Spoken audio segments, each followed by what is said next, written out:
And somebody just beeped in. Go to the end of the list. Okay, Tyler. Got it. Okay, so it is Monday, and it's good to hear people talking again, and they're not talking to me. Homework 7 is due at midnight, along with a bonus homework, and you do have a second submission attempt.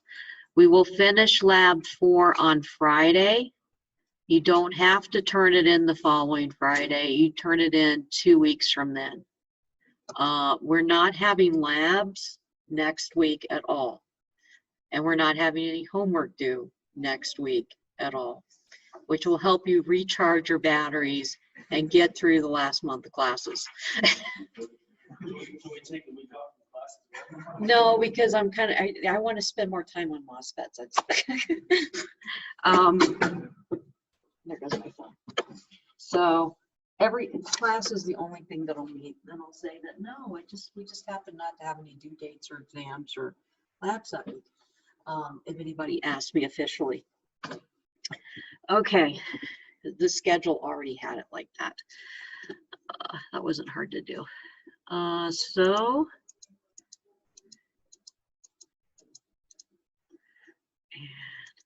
it'll keep me calmer too, because I won't think I'm behind on MOSFETs. Okay, so we're going to spend about 2 days on this, all of this week, Monday and Wednesday, on semiconductor physics. This is a very introduction to this topic. Hopefully, if you end up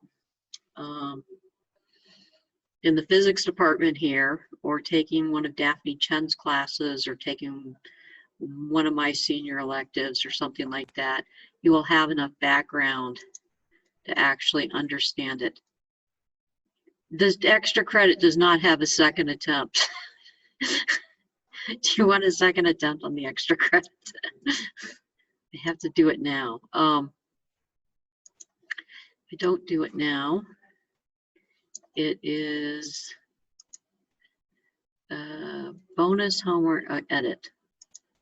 That's the thingy. And then I have to go down here to submission details. I don't know if I gave it to anybody else to grade. Multiple attempts. So yes, you have a second attempt on that also. And then I have to say submit. And we are done. So we're back to PowerPoint. Okay. What's going on? This is a periodic table in case I need it. I've already got this up on the board. That's generally what I'm looking for. We've got sections of it later on. Yeah, the more you practice this stuff, the more confident you'll get. A lot of this physics, people think of it as being a lot of equations, but for me, it's more, if I understand where the equations came from, I do better with it than trying to look up every equation in the book and I just get equation soup. So the more you practice at this stuff, the more you will be able to do things better. So homework is practice, and that's what it's there for. I got a question today. It was stuff. It was on some of the diode circuits, and it was similar to problems I see with students, even like on the 380 exams. And it's better to get that kind of stuff clear. It's better to get that stuff cleared up while you're doing the homework, and it doesn't count so much than when you're sitting in the 380 exam or the 280 exam and wondering, what the heck is it time to change my major? And you know, the sweat starts, I've been there, the sweat starts rolling off of you and you think, I'm just crazy for doing this. But you know, that's why we have homework. It's so you can practice and you can learn this stuff better. These are some numbers that get used a lot. One is the charge on an electron. It's also the charge on the hole, except the hole has a positive charge instead of a negative charge. 1.602 times 10 to the minus 19th coulombs. These are all numbers I have memorized. Boltzmann's constant, usually abbreviated K. You have to be careful with this one. If you try Googling it, you're going to get it in weird units like BTUs per Rankine or stuff like that the thermodynamic people use. In electrical engineering, we stick mostly to metric, and it is joules per Kelvin. That's the one you want. The permittivity of free space, you're going to hate this, but I might as well just get this over with. Semiconductor physicists decided when they built the first transistor that the first transistor was about this big, so that the appropriate unit for all transistor dimensions and semiconductor physics stuff was centimeters. And that has stuck to this day. And it's horrible because it's not one of the engineering notation units. It's a power, it's 10 to the minus 2. And you have to do a lot of metric conversions, because normally now when they talk about the length of a transistor, it's going to be in nanometers. And you got to remember, well, a nanometer is 10 to the 7th centimeters. And do those conversions before you do the calculations, or you'll be off by a factor of 10 to the 7th. This is the usual units you've probably seen in your physics classes. Epsilon naught is 8.854 times 10 to the minus 12 farads per meter. Holes are not anti-electrons. There is a thing, what is it called? Oh, I should know this, I'm a physicist. No, it's not an electron, it's a positron. That a positron is an anti-electron, which is a antimatter version of an electron. A hole is an absence of an electron. So it's just a place in the crystal where there used to be an electron, but it's missing because it's moving around. Now, when we talk about permittivity, it shows up in a lot of equations as epsilon. And you've got to just kind of remember this whenever epsilon shows up in an equation, what that really means. It's an epsilon naught, which is a number like for silicon, it's 11 points. No, for silicon dioxide, it's 11.7. For silicon, it's 3.9. And that has to be multiplied by, sorry, that was that part. Epsilon relative, and epsilon naught is this number up here. So the epsilon naught is basically the permittivity of free space, of a vacuum. It's pretty close to the permittivity of air, which is the dielectric where we have everywhere. So remember to multiply by epsilon relative. Usually what happens is I'll give you epsilon relative in the problem, and you'll wonder why when you forgot to multiply by epsilon naught, your answer is off by a factor of like 10 to the 15th. We've talked about diodes already. Now we're going to go into some more of the physics behind how diodes work. What is the current in a diode? I've got you guys already. Okay, so I've got everybody, I think. We're going to talk about why the current equation looks like this. No, we're not. We're going to talk about drift and diffusion current and things like that. Different types of current inside a diode, and basically how they're built, and so a little bit of a history lesson today too. Okay, we'll study pretty much today is going to be the diode in equilibrium. That means the diode is sitting in the parts cabinet and nothing's hooked up to it. And yet there are currents flowing and there are voltages and electric fields and things like that in the diode before you even hook it up into the circuit. So that's the case we're looking at today. And then we'll look at, on the next class, we're going to look at the PN junction when we put it in reverse bias and when we put it in forward bias, when we actually put voltage across it, and look at how the capacitance changes with bias. And that's a relatively important effect. That's how we build voltage dependent capacitors. This is the first transistor. I have made the pilgrimage and I've seen it. This is my only reason for ever going to New Jersey. It is in Murray Hill, New Jersey, in the Bell Labs Museum. It's about this big. It's probably about 2 or 3 inches. You can the point behind all this this is how great inventions are made. People think it's all wonderful and great. No, there's blobs of solder all over the place. There's way too much resin in there, and it really needs cleaning, but it worked. This is an NPN transistor. It's a bipolar transistor, the thing we'll talk about at the end of the course. There's no reverse bias diode in homework 7. There may be. Oh yeah, there's got to be a reverse bias diode in homework 7. I know that.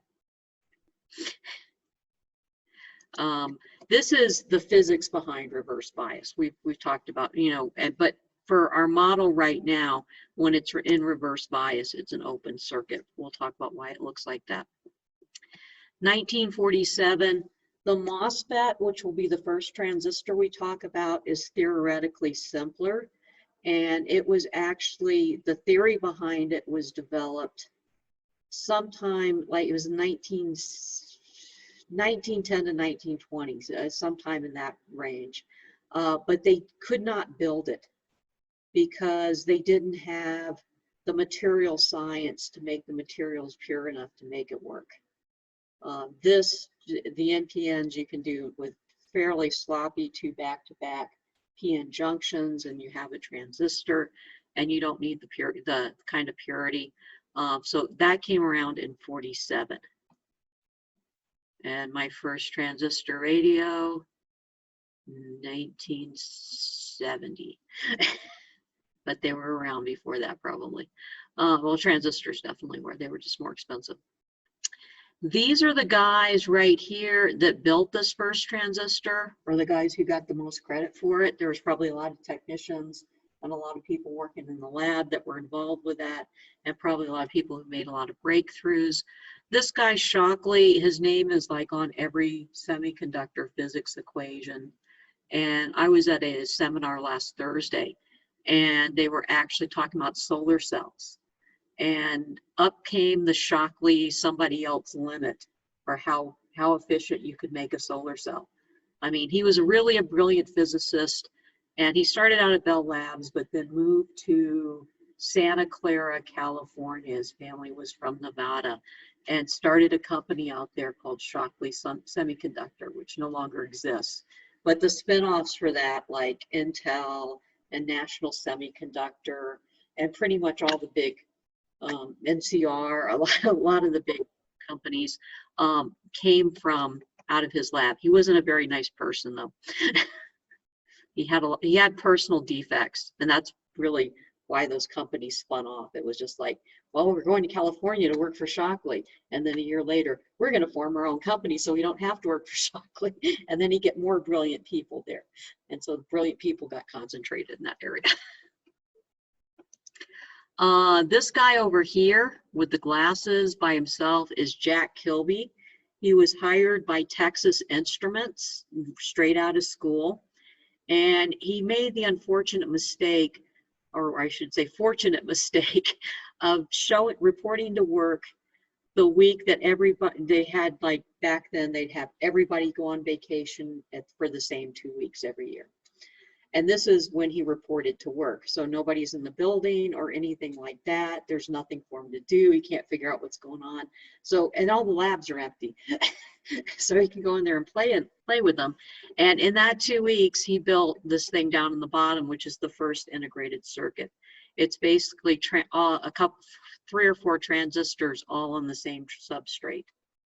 And that was Texas Instruments. And these guys over here, these are Andy Grove, Robert Noyce, Gordon Moore. You've heard of Moore's Law. He's the guy who came up with that. This is one of the first microprocessors. Well, no, it's not. The first one was 1970, but it's an early microprocessor. And I know it looks gigantic and huge, but it's not really. Those are what they did. And they still kind of do this a lot, is they had like these, but they don't use it quite, it's not quite as bad. It's more done on computers now. They had photographic plates, and they would literally take tape and put it on there where they wanted traces to go. And they put tape on different layers, and that's why they call still sending an IC out for fabrication, taping it out. It used to involve physical tape. And then they take pictures of it, and they used photographic reduction techniques to make it smaller. And then they made it smaller again, and they keep making it smaller and smaller until it got down to probably in those days, you know, 100 micrometers or something like that. And this was the original right here. They're sitting on top of. So where does all semiconductors? Well, wire transistors are made out of semiconductors. These group 4 elements, and we've talked about this earlier, like silicon and germanium. There's another one that's a favorite for high temperature is silicon carbide. Has really good thermal properties. These are the main semiconductors. Germanium was really the first one that took off, and now it's pretty much all silicon, except for some specialty things, like the high temperature, where you're doing automotive electronics. A lot of times it ends up being in silicon carbide or industrial electronics. There are compounds here. Gallium arsenide, commonly called gas, is a 3,5 compound because it's a single crystal, but you have every other atom is either gallium, one's gallium and the other's arsenide, and so you have a total of 8 valence electrons between them, and it still makes that tetrahedral crystal structure. The advantage of gallium arsenide is high speed. Gallium nitride, indium arsenide, silicon carbonide, cadmium cellulide, zinc selenide. These are all 3,5 compounds going across here. Another thing they do is for where I was working for in the infrared, we were looking for things that had band gaps that would absorb and emit infrared light. What we needed was indium antimonide, INSB, and that had really good properties in the infrared. Another one was mercad telluride, which is even further out, but it's all centered around that group 4, mercad telluride, and that was another good IR detector material. Not as good as INSB alpha Fowler, I didn't say that. Never mind. Pretty much most of the semiconductor market is centered on silicon and silicon CMOS. Why did silicon take over? Silicon's a little bit more stable and it's easier to work with. Oh, and the other wonderful thing about silicon is it's also the bad thing about silicon. Okay. Silicon has a native oxide to it, silicon dioxide. If you leave absolutely pure silicon out in room air, it will oxidize and put a layer of silicon dioxide on top of it. And having this silicon dioxide as being really easy to grow on top of silicon made it very easy to build MOSFETs. The disadvantage to that is if you leave a silicon wafer that has not been passivated, has not been specially coated or sealed out in a room in air, it forms an oxide on it. Sometimes you don't want that. So what we did with a lot of our detector arrays, because we couldn't passivate them because that would cause light to not pass through them, is we kept them in cabinets that had nitrogen being continually pumped into them. So they pretty much spent most of their time in either in a nitrogen environment, or when we were operating them, they were in vacuum chambers, just so they wouldn't oxidize. Yeah, they do. Carbon is a great, carbon is a wonderful semiconductor.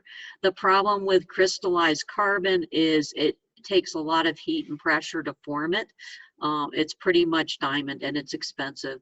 They do use diamond in some very rare instances because it has the best heat conduction of any of them. Why is oxidation good for CMOS? We'll talk about that. That's the whole 3 weeks of MOSFETs. Well, you need an oxide to make it work. You need a capacitor, and an oxide makes a good capacitor is the shortest answer I can give you on that one. Okay.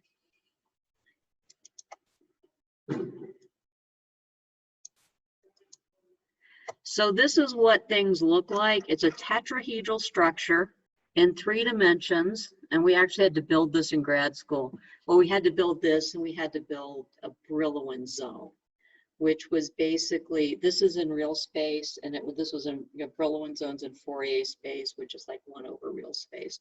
We had to take this and invert it and build a whole other structure. Each atom here is covalently bonded with its 4 nearest neighbors, and they all have negative charge associated with them, so they're repulsed by each other. The furthest apart they can get is this tetrahedral structure. Yeah, sounds fun. Yep. Okay. We've got 4 electrons in the outer shell for each one of those atoms. They covalently bond with one of the electrons from its nearest neighbor and form 4 covalent bonds and get that 8 that most things like to have from chemistry. Now, if drawing this like this all the time is tedious. So if I want to draw this on paper and I want to get an idea of what's going on, we just kind of flatten it out into a 2D model. I've got 1 silicon atom here sharing a covalent bond with 4 of its nearest neighbors. Now that is perfect and exactly what things look like at T equals 0K. That means there is no thermal energy in the system whatsoever. All the electrons stay bound to an atom. As soon as the temperature gets bigger than 0K, there is some thermal energy in the system, and that thermal energy is enough to maybe break one of these covalent bonds. And when it breaks a covalent bond, it leaves behind an absence of an electron, a hole, at that one atom, and a little tiny free electron, which is free to wander around the crystal. And if when you have free electrons, you're going to have some current flowing. The electrons move. If there's any kind of 2 things cause electrons to move. They have a voltage. There's a voltage wanting them to move one way or another, or there is a concentration of charge gradient, which will move them around, and that will lead to the 2 different types of current we'll talk about later. Okay. This is another way of drawing the same thing. This diagram takes a little bit of time to draw because you got to make it all pretty. If I just draw each atom as a circle, so this is 1 atom here, and this is another atom here, and I'm thinking about this as being 0 Kelvin. You can see the shared electrons with its neighbor. There's 2 electrons, 1 shared from 1 atom and 1 from the other, and they're going around, and all the valence states are filled because they're little black circles. Indicates an electron in a filled valence state. If I go above 0 Kelvin and I put thermal energy in, I can also put electrical energy in, I could put light energy in. All of these things any form of energy will tend to break bonds, which is why I actually appreciate some of my thermodynamics background when I get into some of this stuff. When this electron breaks free, it's no longer bound to an atom and it leaves behind a hole. And we'll look at how current's generated in the next slide by simply creating an electron hole pair. Okay, this is what I know what I'm going to say here. So the first thing that happens is an electron, a little bit of energy comes in, gives that electron enough energy to break free of the atom, and now it can roam around. So the next thing that's going to happen is this electron, the electrons are going to be moving this way, And it looks like the hole is moving this way. So there's probably an electric field involved here. And the hole's moving this way as time goes on. So the hole can pass from this atom over here to a couple of atoms over, and it's moving in one direction. And the electron is going from its original place here to down here. And more time goes on, and the hole moves down into this position, and the electron moves down here or just moves further over here or something like that. So these electrons and holes can move with time. Now, one thing it's kind of interesting to notice here is with the holes, they only exist as being the absence of an electron. So a hole is always bound to an atom, whereas an electron can exist in two different states. You can have an electron bound to an atom, and you can have a free electron moving around the crystal. The bound particles move slower because they actually involve chemical or electrochemical reactions between two atoms. Those electrons that are free can zip around the crystal. So the average speed of the electrons is higher than the average speed of the holes, because some of the electrons are moving faster than the others. So when we talk about momentum and we talk about energy of the particles, momentum's mass times velocity, energy is like 1/2 mv squared. It looks like, since like momentum, and it looks like well, it is, the electrons are on average are moving faster. So they have a lower effective mass than holes, is the way they model that.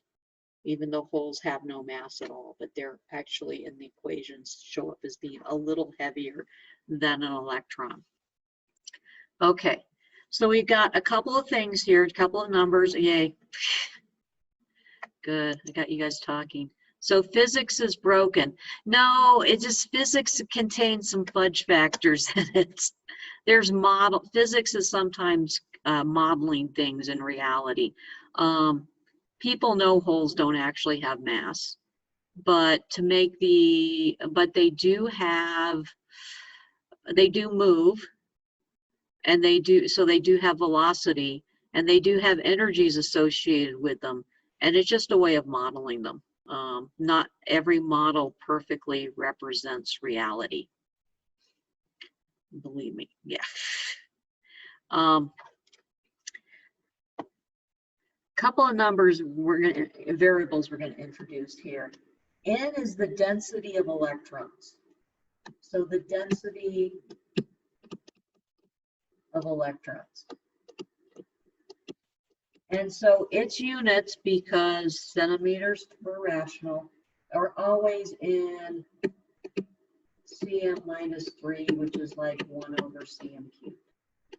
So it's how many carriers I have per cubic centimeter of stuff.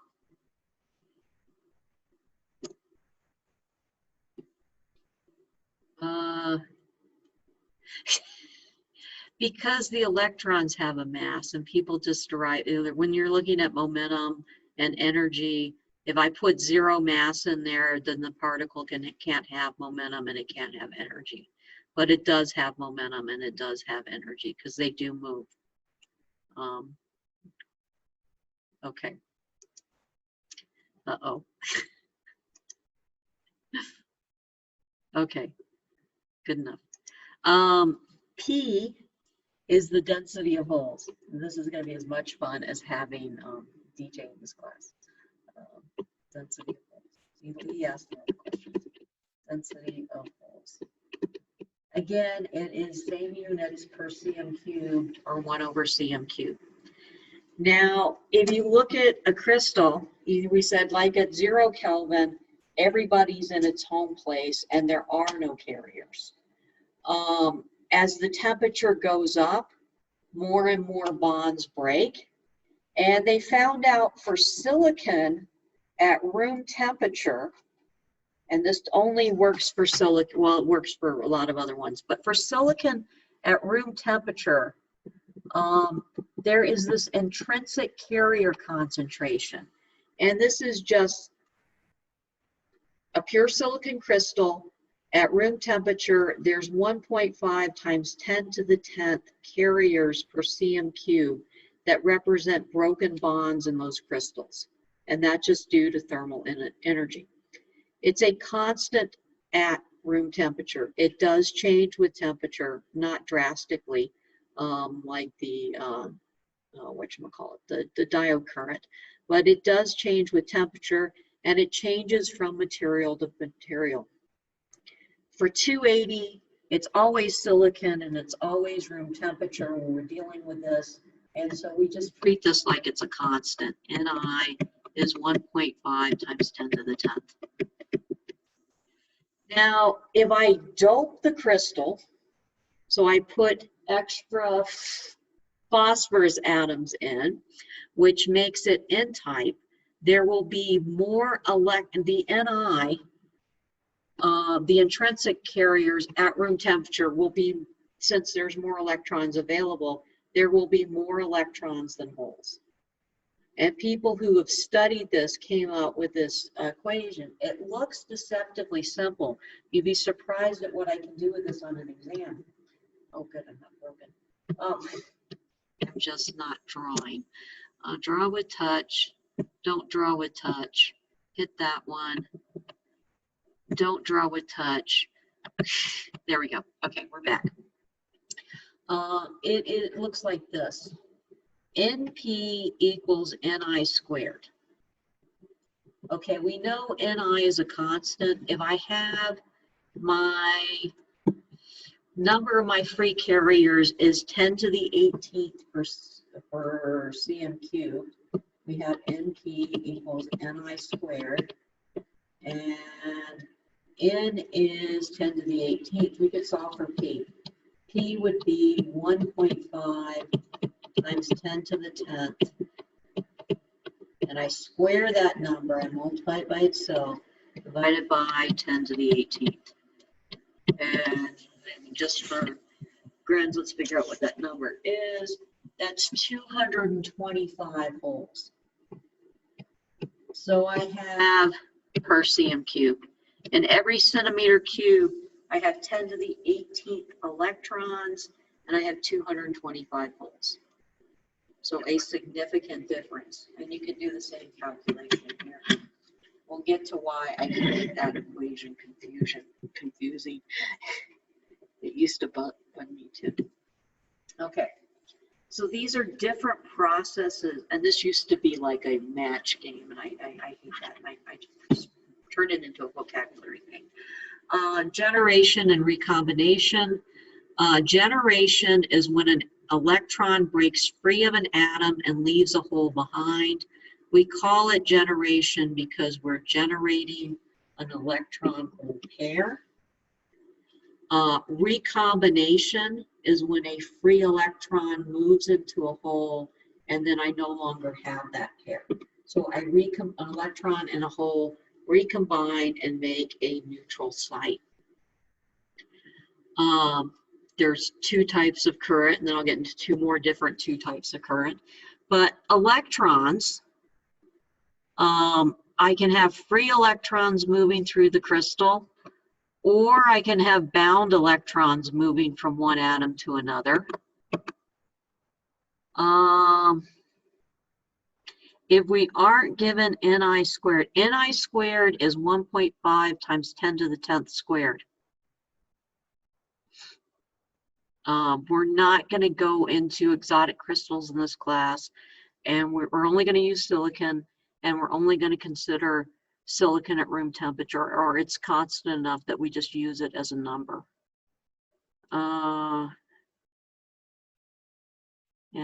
over NP. No.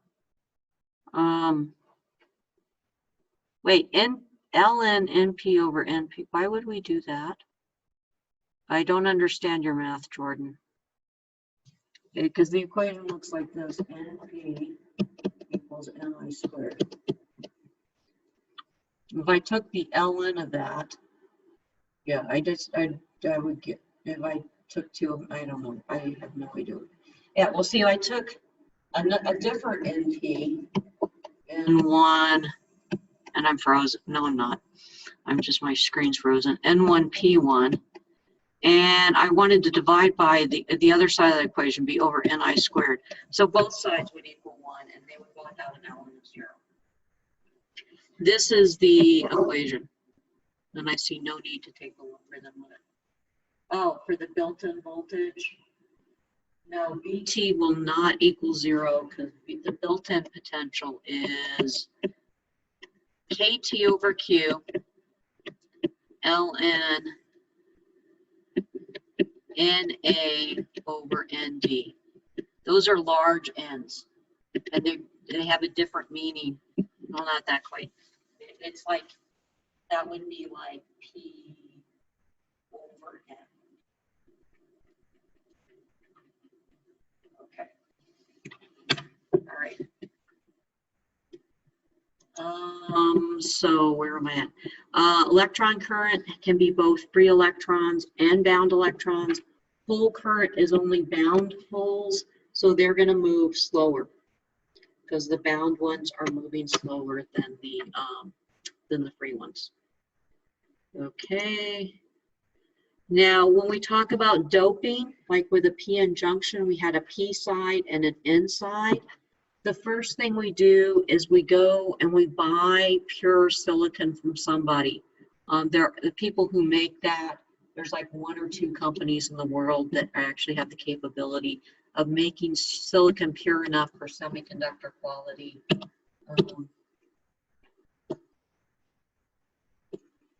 And we just go out and buy this basically.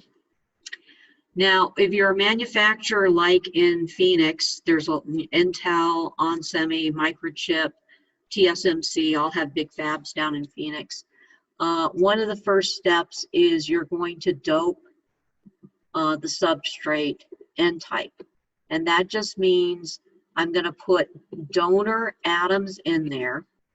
And ND is the concentration of atoms that I'm going to put into this crystal by forcing them in at a high heat and pressure.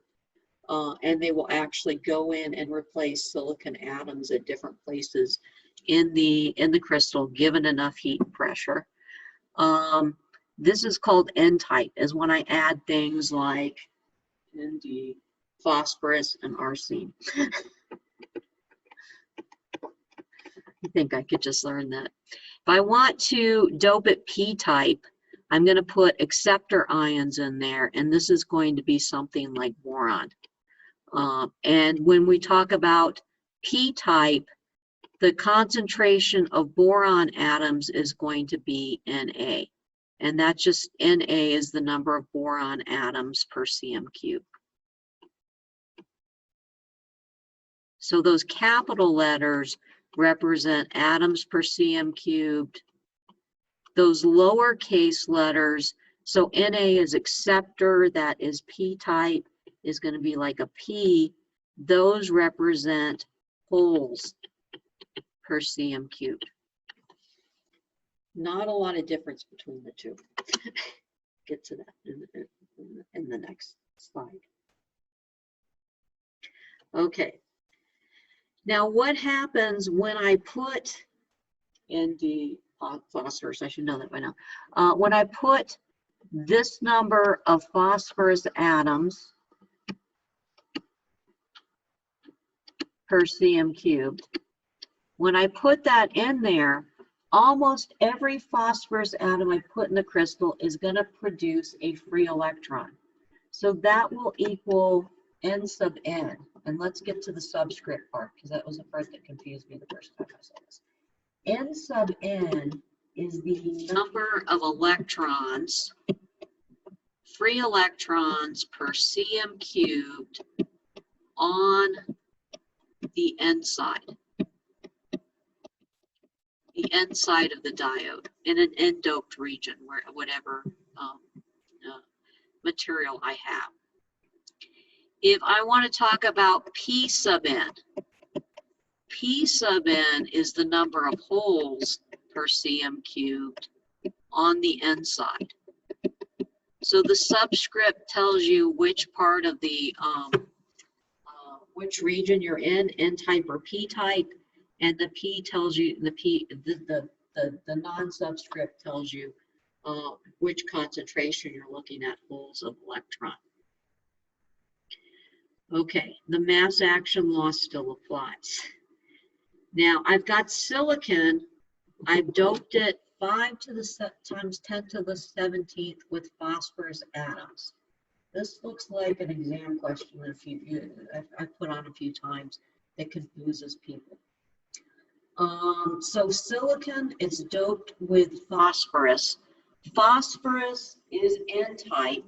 So what this is telling me is that the number of donor atoms per cm cubed is 5 times 10 to the 17th.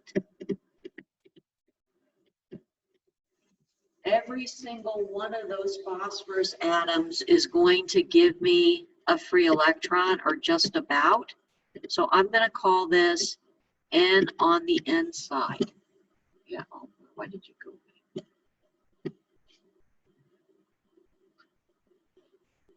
Oh, what did I say about PN? Oh, yeah, sure. PN right here is the number of holes on the N side. That subscript N indicates which side of the diode or what type of doped region we're in. The first P is indicating that I'm talking about holes. So, I mean, I can have N sub N, P sub N, N sub P, yeah, all the 4 combinations of that you could come up with after your 110 life. Okay, good. So we're starting out with this problem here. I've got, let's go back to this. I've got ND 5 to the 7, 5 times 10 to the 17th per cm cubed. This is going to approximately equal the number of electrons I have on the N side. Now I want to find the number of holes I have on the N side. I go back to this mass action law, and I'm going to say, okay, so P on the N side is going to equal Ni squared over N on the N side. So we got numbers for all this. 1.5 times 10 to the 10th. Remember to square it. I see people doing that all the time on the exams. And N sub N is 5 times 10 to the 17th. So we get the number of holes on the N side, P sub N equals, where are we at? We're on number 7. This is P sub N, 450.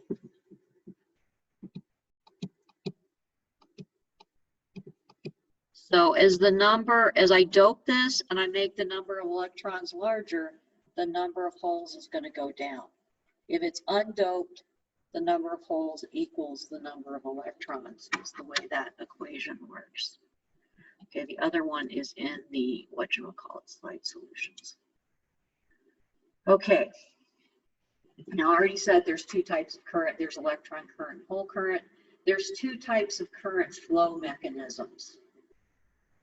Current is always the flow of charge moving through a conductor.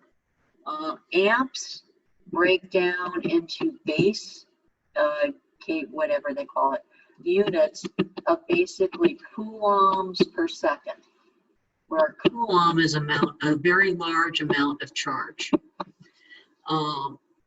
That's all an amp is. It's dq dt. So there's 2 ways I can get charge to move. 2 basic ways inside a p-n junction. The first is called diffusion current. Diffusion current is caused by differences in charge concentration. If I have a whole bunch of electrons over here and not so many electrons over here, the electrons are going to repulse each other and want to move over this way. And that will cause a flow of current. And that's called diffusion current. Drift current is the more normal version of current that you're used to dealing with. If I put a voltage across a conductor, I'm going to get a flow of current. It's just basically movement of charge in an electric field. Remember, electric field, if you haven't taken 364 yet, but you've probably taken physics, has units of volts per, we'll call it centimeters for this class, volts per centimeter. So all an electric field is, if I put 2 volts across a centimeter long piece of wire, my electric field, if it's constant in there, would be 2 volts per centimeter. The definition of voltage, you probably don't remember this because it went through it like the first week of 188 where you just don't know what the heck's going on. Voltage is the change in energy. It's the derivative of energy, the change in energy per change in charge. dW, dQ. Electrical engineers usually use W for energy. But the total energy, because E is too much associated with E fields, total energy required to move a small electric charge along a path divided by the magnitude of the charge. So the amount of energy it takes to move this particle per unit charge is voltage. Power is the rate at which energy is transferred. So this is like dW dt. And then energy is just energy. Oh, good. We got to the Colorado River. We can do this. We throw a stick in the Colorado River. What happens? It floats downstream. If it floats, it'll float downstream. If I throw an electron, wait, no. I throw a hole into the Colorado River. What happens? It floats downstream. If I throw an electron into the Colorado River, it's actually going to float upstream because it's got the wrong charge on it. Okay, we'll get through. Let's get through a little bit of EMAG. This is like the little bit of EMAG that we all know. We apply a voltage to a hunk of silicon. This is just a hunk of silicon. I put a positive charge here. I put a negative, not charge, positive voltage on this side, negative voltage on the other side. The electric field is going to point from plus to minus. And let me make sure, I told you I have polarity issues. 9 plus to minus. Yes, I got that right. Okay. So the electric field is going to point in the direction because I've got so many volts across so many centimeters. I'm going to have an electric field. An electric field is a vector that has direction, which just represents where the plus and minus sides are. I put a hole in this. No, I've been thinking about physics current.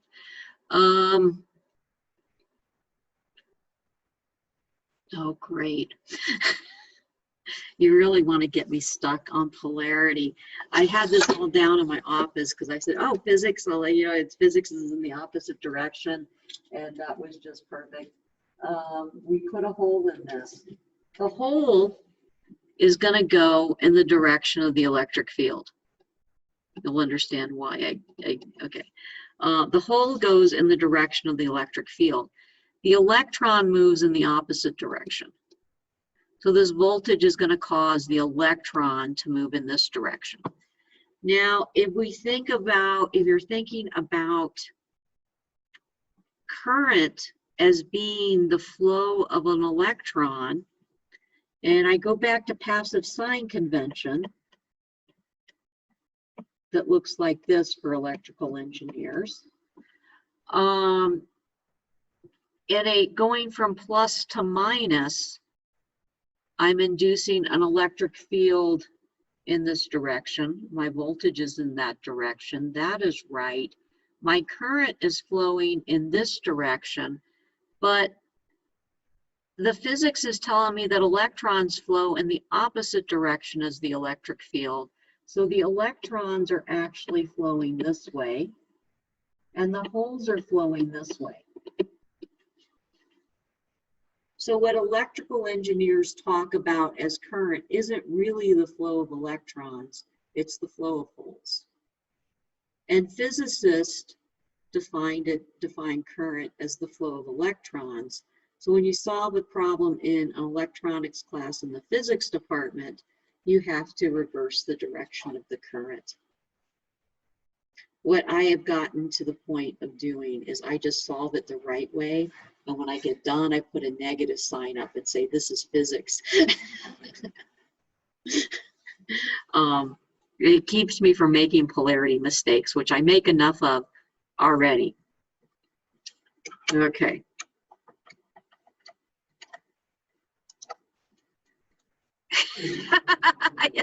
I said the physicists were right. Yes. Oh, wait till.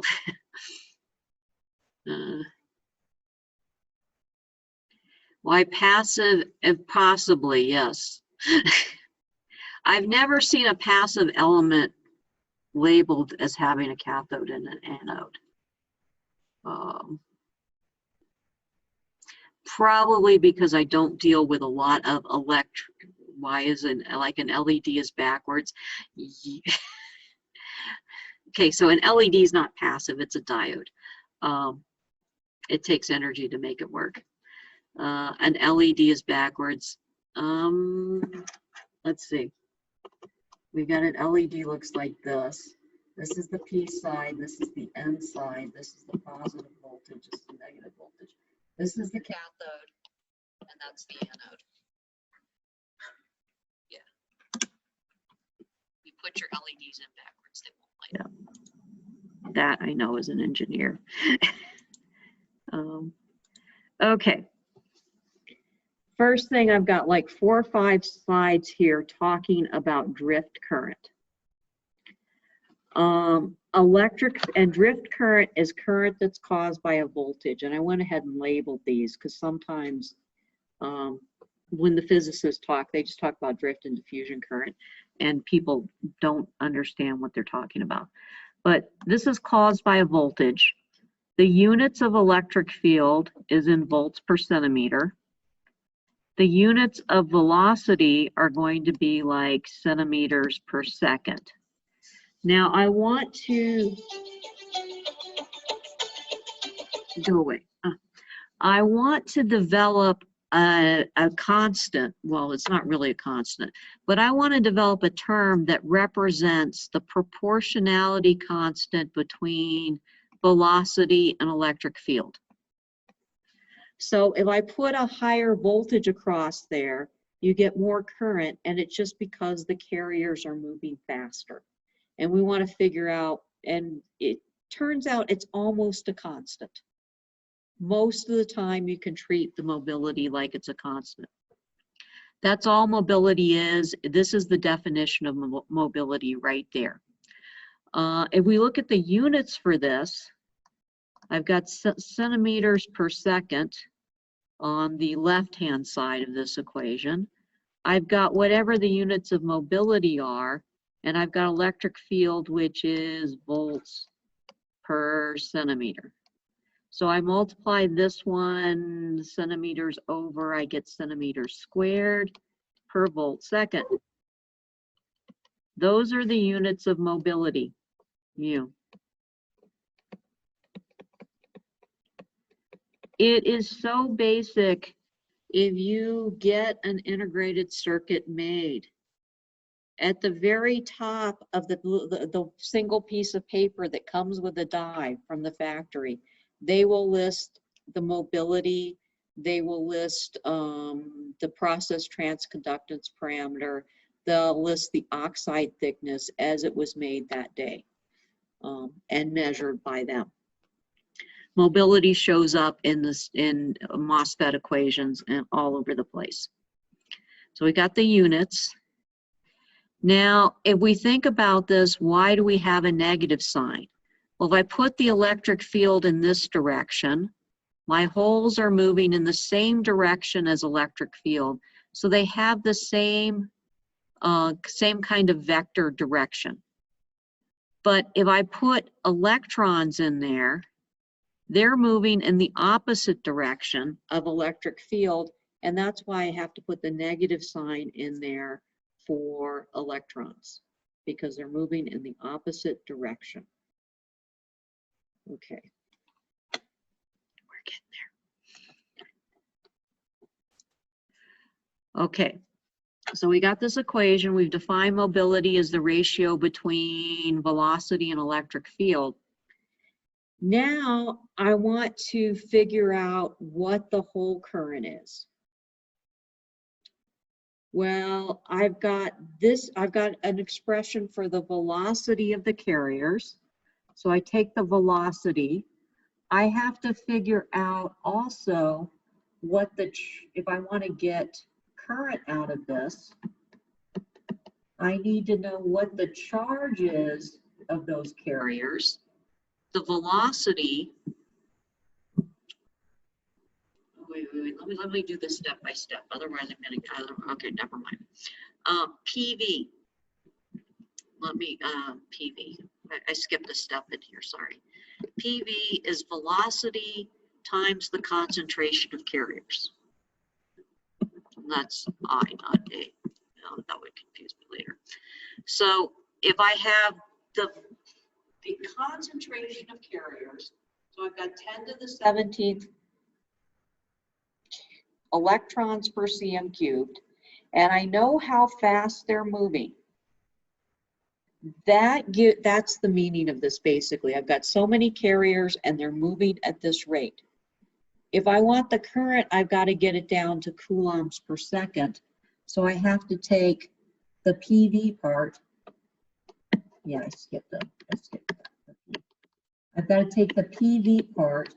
I've got to multiply it by the charge of the carriers. So the charge of the carriers times the concentration is giving me the total charge times the rate that they're moving at. And then the next thing I have to do is figure out what area they're moving through. And I have the current. So if I'm talking about the whole current, it would be the charge multiplied by the concentration, multiplied by the velocity, multiplied by the area. We've got an expression for the velocity because a lot of times we don't know what the velocity of the electrons is. We know it's less than the speed of light, and that's about all you can say at that point. What I've got here is QP, the mobility times the electric field times, I'm going to write this out so it doesn't look like current, times the area of the diode. That's great if you know the area of the chunk of the silicon or the area of the diode. Now since the area can vary from device to device, and a lot of times the area is the only thing you have control over, a lot of times when you're talking about this on a physics level and you want to talk about the whole chip, the whole device, we talk about something called J, big J sub P. And what that is, it's called the current density. I believe I just jumped ahead to the next slide. Density. I froze. And the current density is just in amps per meter squared, amps per centimeter squared. So if I wanted to get J, I would come up with QP mu E, and I could drop the area. And then I could find the actual current if I knew the area of the device once I constructed it. I will be back shortly. 20